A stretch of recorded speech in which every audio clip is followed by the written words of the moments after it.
ዓለም ሁለት መልኮችን እያስተናገደች ሁለት ስሜቶችን እያፈራረቀች ትገኛለች።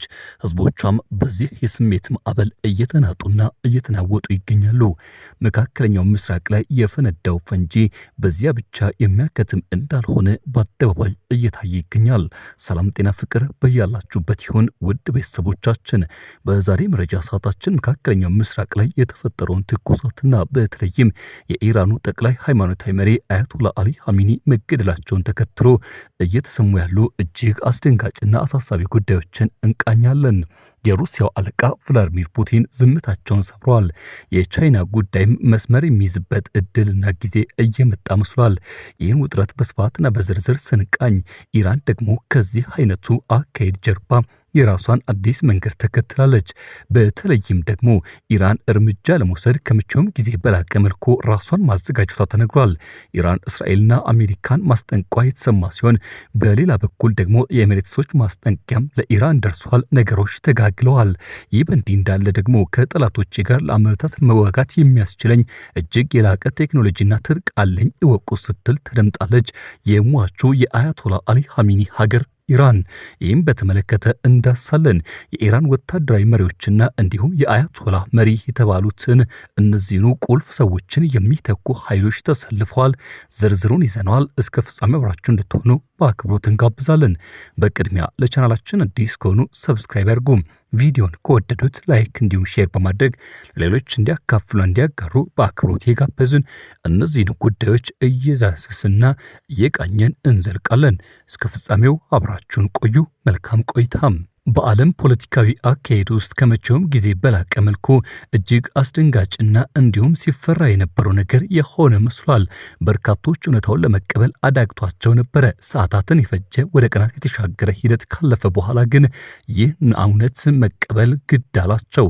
አያቶላ አሊ ኻሜኒ የኢራናውያኑ መከታና የዘመናት ጠበቃ፣ የእውነት ተሞጋች ተብሎ የሚነገርላቸው ታላቁ ሰው ተገድለዋል። ይህ ኦፕሬሽን ተራ ኦፕሬሽን አይደለም። ብዙዎች እንደሚያነሱትና እንደሚያምኑት ከሆነ የዓለምን ሁለንተና የፖለቲካ መልክ የሚቀይርና የሚለዋውጥ መሆኑ ግድ የሚለው ሆኖ ተገኝቷል። አሜሪካ በበኩሏ ጮቤ ረግጣለች። ኢራን ውስጥም የተፈጠረው ቁጣ እጅግ አስደንጋጭ ሆኗል። መረጃዎች እንዳመላከቱት ከሆነ የአሜሪካው ፕሬዝዳንት ዶናልድ ትራምፕ የኢራኑ ከፍተኛ መሪ አያቶላ አሊ ኻሜኒ መገደላቸውን የሚገልጹ ዘገባዎችን ትክክል እንደሆኑ እንደዚሁም ያ አይነት አካሄድ ልክ ነው ብለው እንደሚያምኑ ከገለጹ በኋላ አዳዲስ ነገሮች መሰማታቸው አልቀረም። መረጃዎች እንደሚጠቁሙት ከሆነ ይህ የፕሬዝዳንቱ አስተያየት የወጣው እስራኤል በቴህራን በሚገኘው የአያቶላ አሊ ኻሜኒ መኖሪያ ግቢ ላይ መጠነ ሰፊ አየር ጥቃት መውሰዷን ተከትሎ በጥቃቱ እርሳቸው ከተገደሉ በኋላ ነው። ትራምፕ ስለ ኻሜኒ የተናገሩት ንግግር ደግሞ በርካቶችን አስቆጥቷል። ዘገባዎች ትክክል ናቸው የሚል እምነት እንዳላቸውና እንዲሁም መሞታቸውን ያረጋገጡት ትራምፕ አሁንም ቢሆን ኢራን እዚህ አይነት አካሄድ ውስጥ ወደ ኋላ የማትል ከሆነም እርምጃ ተጠናክሮ ይቀጥላል ብላለች። ሮይተርስን ጨምሮ ሌሎች መገናኛ ብዙሃን የእስራኤል ምንጮች ዋቢ ማድረግ የኢራኑ መንፈሳዊ መሪ አያቶላ አሊ ኻሜኒ መገደላቸውና አስክሬናቸው መገኘቱን በተደጋጋሚ ሲናገሩ ቢቆዩም በኢራን በኩል ግን እውነታውን መቀበል አዳግቷቸው ነበር። የኋላ ኋላ ግን እውነታውን በአደባባይ ተጋፈጡት። የኢራኑ መንግስት የቅርብ ሚዲያዎችም ኻሜኒ በህይወት እንዳሉና በጽናት እየመሩ ይገኛሉ ሲሉ ትናንት ምሽቱን አንስቶ እስከ ማልዳ መቃረቢያ ቢናገሩም የኋላ ኋላ ግን አምነው ሁኔታውን ተናግረዋል። የኢራኑ እስላማዊ ሪፐብሊክ መንግስት የሳተላይት ቴሌቪዥን ፕሬስ ቲቪ አያቶላ ሰይድ አሊ ኻሜኒ በሰማዕትነት ማለፋቸውን ግን ለማመን ሰዓታት ወስደው ዛሬ ማለዳ ነበር ያረጋገጡት። ከእርሳቸው ጋር ጥቂት የቤተሰባቸው አባላት፣ ሴት ልጃቸው፣ የልጃቸው ባልና እንዲሁም የልጃቸው ልጆች አሜሪካና እስራኤል በፈጸሙት ጥቃት መገደላቸውን አረጋገጡ። ይህን ተከትሎ በኢራን የ40 ቀናት የብሔራዊ ሐዘን ታወጀም። አያቶላ ኻሜኒ መስዋዕት በትናንትናው ዕለት በአሜሪካና በእስራኤል የተለኮሰው ጦርነት በቀላሉ ወደማይበርድበት ደረጃ ላይ እንደሚያስገድደው ይታመናል። የኢራን ጦር መሪዎች ታዲያ ለእስራኤልና ለአሜሪካ በታሪካቸው አይተውት የማያውቁትን ትምህርት እንሰጣቸውን ሲሉ ዝተዋል። ኢራን የመካከለኛው ምስራቅ ዋነኛ የነዳጅ መተላለፊያ የሆነውን የሆርሙዝ ሰርጥ መዝጋቷም ሰምቷል። ኢራን ይህን እርምጃ ልትወስድ እንደምትችል አስቀድሞ ሲነገር የሰነበተ ሲሆን እርምጃው በዓለም ኢኮኖሚ ላይ ከፍተኛ ቀውስ ሊያስከትል እንደሚችል ይታመናል። ለዓለም ገበያ ከሚቀርበው ነዳጅ ዘይትም እስከ 30% የሚጠጋው በዚህ ሰርጥ በኩል የሚያልፍ እንደሆነ ይነገራል። ኢራን ሁለቱ ሀገራት ማለትም ብሪታንያና አለሁበት ያለች የምትገኘው በሙሉ ጥምረታቸውን ለከፈቱባት ጥቃት በቀጠናው የሚገኙ የአሜሪካ ጦር ሰፈሮችን እንዲሁም ቴልአቪቭን ጨምሮ የተለያዩ የእስራኤል ከተሞችን የሚሳኤልና የድሮን ጥቃት ኢላማ በማድረግ የአጸፋ ጥቃት ፈጽማለች። በርካታ የኢራን ሚሳኤሎች የእስራኤልና የአየር መቃወሚያ ስርዓቶች ጥሰው ኢላማዎቻቸው እንደመቱት ዘግቧል። የኢራን ኢስላማዊ ሪፐብሊክ መንግስት የሳተላይት ቴሌቪዥን ፕሬስ ቲቪ ይህን ጉዳይ ካረጋገጠበት ጊዜ ጀምሮ ታዲያ ነገሮች ይበልጥ አሳሳቢ ሆነው መቀጠላቸው እየተነገረና እየተገለጸ ይገኛል። ከእርሳቸው ሞትና ግድያ በኋላ ደግሞ በኢራን በኩል የተሰማው ማስጠንቀቂያም በርካቶችን ያስደነገጠ ሆኗል። ከጠላቶች ጋር ለዓመታት ለመዋጋት የሚያስችለኝን እጅግ የላቀ ቴክኖሎጂና እንዲሁም ትጥቅ አለኝ እወቁት፣ ነገሮች በዚህ ብቻ የሚያከትሙ እንዳልሆነ ተረዱ ስትል ኢራን አስጠንቃለች። ኢራን ያጸፋ እርምጃዋን ገና ምንም እንዳልተነካም ወቁት ነው ያለችው። ሌሊቱን እስራኤል በሚሳኤል የደበደበች ባህሬን፣ ኳታር፣ ኩዌት፣ ሳውዲ አረቢያና የተባበሩት አረብ ኤሚሬትስ ላይ ሚሳኤል እየጣለች አድራለች። ዓለምን ጉድ የሚያሰኘው እጅግ ዘመናዊ ሚሳኤሎችን መታጠቋን ይህን በቀጣይ እንደምትጠቀም እያሳወቀች ትገኛለች። ኢራን ከጠላቶቼ ጋር ለዓመታት ለመዋጋት የሚያስችለኝ እጅግ የላቀ ቴክኖሎጂና ትጥቅ አለኝ ብላለች። አንድ የኢራን ኢስላማዊ አብዮት ዘብ ከፍተኛ መኮንን አሁን ሀገሪቱ የተጠቀመች ያለው በመጋዘኖች ውስጥ የቆዩ የቀድሞ ትጥቆችን ብቻ እንደሆነ የገለጹ ሲሆን ከዚህም የከፋ አቅም እንዳለን ግን ልትረዱት ይገባል ብለዋል። ጦርነቱ የገፋ ሲሄድ ግን እስካሁን ጥቅም ላይ ያልዋሉ በጥንቃቄ ተደብቀው የቆዩ እጅግ ዘመናዊና ኃይለኛ ሚሳኤሎች እንደሚተኮሱ ዝተዋል። እንደ ኤስአይ ሚሳኤል ዲፌንስ ፕሮጀክት መረጃ ምንጮችን ኢራን ባለፉት 30 ዓመታት ውስጥ ከ300 እስከ 2500 ኪሎ ሜትር ርቀት መጓዝ እንደሚችሉ የሚገመቱ የተለያዩ ባላስቲክና ክሩዝ ሚሳኤል አይነቶችን አበልጽጋለች፣ ታጥቃለች። ሻሃብ 1 የተባለው ሚሳኤል አጭር ርቀት 300 ኪሎ ሜትር የሚጓዝ ሲሆን ሶመር የተባለው ሚሳኤል ደግሞ እጅግ ረዥሙ ሲሆን እስከ 2500 ኪሎ ሜትር መምዘግዘግ ይችላል። በሌላ በኩል ኢራን ከእስራኤል ውጪ በ7 አሜሪካ ወዳጅ ሀገራትና የአሜሪካ ጦር ቤዞች አሉባቸው የሚባሉ ሀገራት ላይ ሚሳኤልና ድሮን ናዳዎችን አዝንባለች። እነዚህም ሀገራት ጆርዳን፣ ሳውዲ አረቢያ፣ የተባበሩት አረብ ኤሚሬትስ፣ ኳታር፣ ባህሬን፣ ኩዌት፣ ኢራቅ ናቸው። ከዚህ ባለፈ ኢራን አሜሪካን በማሸማገል እንዲሁም በገለልተኛ የምታወቀው ኦማን ወደብ ላይ የድሮን ጥቃት ደርሶ አንድ ሰው መጎዳቱ ተነግሯል። እስካሁን ከመካከለኛው ምስራቅ ሀገራትም የድሮንና እንዲሁም ሚሳኤል ጥቃት ያልተሰማው በኦማን ብቻ እንደነበር ዘገባዎች ያመላክታሉ። ኤሚሬትስ ደግሞ ኢራንን አስጠንቃለች። የዱባይ አየር ማረፊያና እንዲሁም አልቡርጂ ሆቴል በኢራን ከባድ ጉዳት እንደደረሰባቸው ከተገለጸ በኋላ ነው ይህ ማሳሰቢያና ማስጠንቀቂያም የተሰነዘረው። የኢራን መልሶ ማጥቃት ተከትሎ በደረሰው ጥቃት የአንድ ሰው ሕይወት ሲያልፍ 17 የሚሆኑ መቁሰላቸው ተረጋግጧል። አንዳንድ መገናኛ ብዙሃን የሟቾች ቁጥር እስከ 4 አድርሰውታል። ጀበል አሊ ወደብና እንደዚሁም ጆራህ ደሴት የጥቃት ሰለባ ሆነዋል የተባለው የተባበሩት አረብ ኤሚሬትስ ባለስልጣናት እንደገለጹት ከሆነ ከቴህራን የተወነጨፉ 137 ሚሳኤሎችና 209 ሰው አልባ አውሮፕላኖች ከሽፈዋል። አሜሪካና እስራኤል በኢራን ላይ ጥቃት ማድረሳቸውን ተከትሎ በገልፍ ሀገራት ያለው ውጥረት እጅጉኑ አሳሳቢና የተወሳሰበ ሆኗል። የአያቶላ ኻሜኒ ህይወት ማለፍን ተከትሎ ትራምፕ ኢራናውያን አሁን ጣፈንታችሁን መወሰን ትችላላችሁ ሲሉ ተናግረዋል። በተባበሩት አረብ ኤሚሬትስ የደረሰው ጉዳትም የገልፍ ወንድማማችነትን የሚነድ እንደሆነ በርካታ የባህረ ሰላጤው ሀገራት ይገልጻሉ። በተለይም ደግሞ ኢራን በእስራኤልና አሜሪካ መካከል መጨረሻ የተባለ ማስጠንቀቂያ ከሰነዘረችበት ጊዜ አንስቶ ነገሮች ይበልጥ ውስብስብ ሆኗል። ኢራን፣ አሜሪካና እስራኤል ከዚህ ቀደም አይተው የማያውቁትን የአጸፋ ጥቃት እንደሚሰነዘርባቸው ወቁት ነው ያሉት። የአሜሪካ ከፍተኛ ባለስልጣናትን ጨምሮ ሌሎችን ኢላማ ያደረገ ጥቃት ከኢራን በኩል እንደሚሰነዘር ተገልጿል። የኢራን ከፍተኛ የጸጥታ ባለስልጣናት አሊ ላሪጃኒ ሀገራቸው በአሜሪካና በእስራኤል ላይ ከዚህ ቀደም አይተውት የማያውቁትን ጠንካራ እርምጃ እንደምትወስድ በዛሬው ዕለት አስጠንቀዋል። ላሪጃኒ በኤክስ ገጻቸው እንደተናገሩት ከሆነ ትናንት ኢራን በአሜሪካና በእስራኤል ላይ ሚሳኤሎችን ተኩሳለች፣ ጥቃቱም ጉዳት አድርሷል። ነገር ግን ከዚህ ቀደም አይተውት በማያውቁት ኃይል እንመታቸዋለን ብለዋል። ትራምፕ በኩላቸው ከድርጊቷ እንድትቆጠብ ካልሆነ ከባድ እርምጃ እንደሚወሰድባት ጠንከር ያለ አስተያየታቸውን ከመስጠት ወደ ኋላ አላሉም። የሁለቱ ወገኖች ዛቻ ወደ ለየለት ቀጠናዊ ጦርነት ሊያመራ ይችላል የሚለው ስጋት በዓለም አቀፉ ማህበረሰብ ዘንድ ከፍተኛ ሆኗል።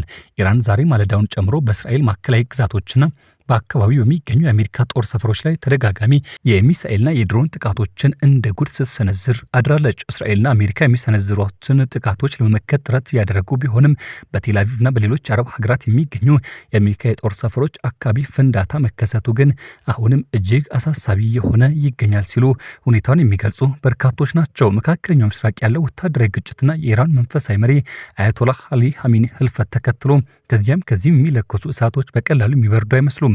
በእስራኤል በአሜሪካና በኢራን መካከል ያለው ወታደራዊ ግጭት አዲስ ደረጃ ላይ ደርሷል።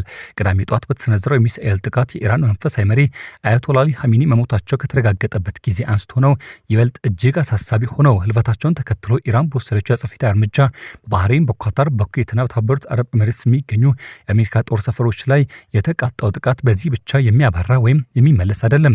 ወቅታዊ የጸጥታ ሁኔታ ተከትሎ የቀጠናው ሀገራት የአየር ክልላቸውን ለበረራ ዝግ እያደረጉ ሲሆን አገራት ወታደራዊ ዝግጅታቸውን ከመቼውም ጊዜ በላቀ መልኩ አጠናክረው ቀጥለዋል። የኻሜኒ ሞትን ተከትሎ ታዲያ ኢራን ጊዜያዊ አመራር ምክር ቤት ልታቋቁም እንደሆነ ተሰምቷል።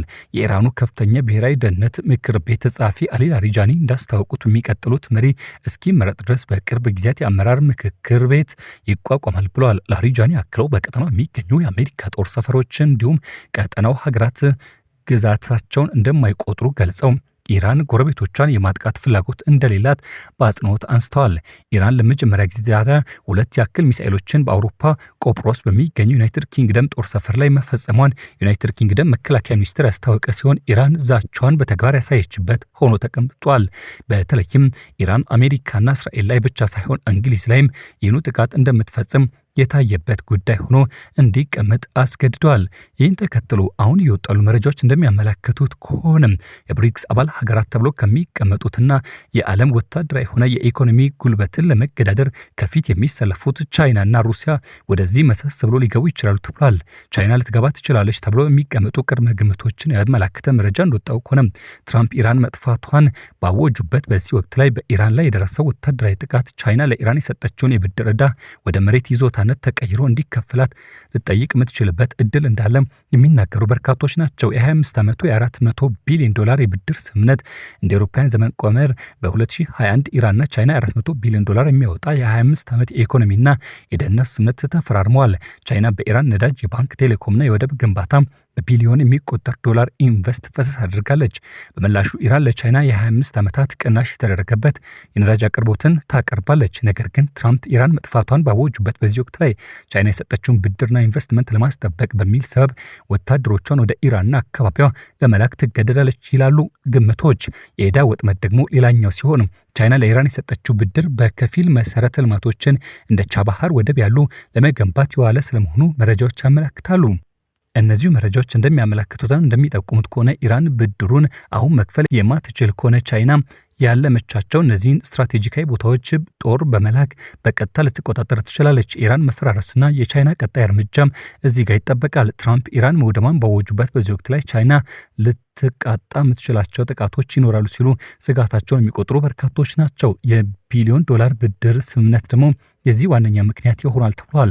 ፑቲን በሉዓላዊ መሪ ኻሜኒ ግድያ የተሰማቸውን ሐዘን ለኢራኑ ፕሬዝዳንት የገለጹ ሲሆን የሩሲያው መሪ አያቶላህ አሊ ኻሜኒ ሞት ሁሉንም ሰብአዊነት፣ የሥነ ምግባር እሴቶችና ዓለም አቀፍ ሕግጋትን የጣሰ ወራዳ ተግባር ሲሉ እጅግ ኮንነው ታይተዋል። ፑቲን እንደገለጹት ከሆነ ኻሜኒ ለሁለት ሀገራት ግንኙነት እድገት ትልቅ አስተዋጽኦ ያበረከቱ ድንቅ የሀገር መሪ እንደነበሩ በሩሲያ ሲናገሩ ተደምጧል። ፑቲን ለኻሜኒ ቤተሰቦች፣ ወዳጅ ዘመዶችና መንግስታቸው ለመላው ኢራን ህዝብ ልባዊ ሐዘኔታና ድጋፍ እንዳላቸው መግለጻቸውን እነዚሁ ዘገባዎች ያመለከቱና እየጠቆሙ ይገኛሉ። ዛሬ ከቀትር በኋላ የወጡ መረጃዎች እንደማመለከቱትና እንደጠቆሙት ከሆነ ኢራን የመከላከያ ሚኒስትር አዚዝ ናሲር ዛዳሂና እንዲሁም የጦር ኃይሎች ጠቅላይ ኤታማዦር ሹም አብዱልራሂም ሙሳቪ ሞታቸውን ያረጋገጠች ሲሆን የኢራን ብሔራዊ ዜና ወኪልም ከዚህ ጋር በተገናኘ ሐዘኑን ገልጿል። በኢራቅ ባግዳድ ወደ አሜሪካ ኤምባሲ በሚያቀኑ ተቃዋሚዎችና እንዲሁም በፖሊስ መካከል ግጭት ተፈጥሯል። የኢራን ሉዓላዊ መሪ አያቶላህ አሊ ኻሜኒ ሞት ከተሰማ በኋላ በመቶዎች የሚቆጠሩ ሰዎች በኢራቅ ዋና ከተማ ባግዳድ ተቃውሟቸውን አሰምተዋል። የኻሜኒ ቤተሰቦችና ደጋፊዎች የሂዝቦላ ሰንደቅ ዓላማ እያውለበለቡ የአሜሪካ ኤምባሲን ጨምሮ የውጭ ሀገራት ዲፕሎማቲክ ተልእኮች የሚገኙበት አካባቢ ዘልቀው ለመግባት ሙከራ አድርገዋል።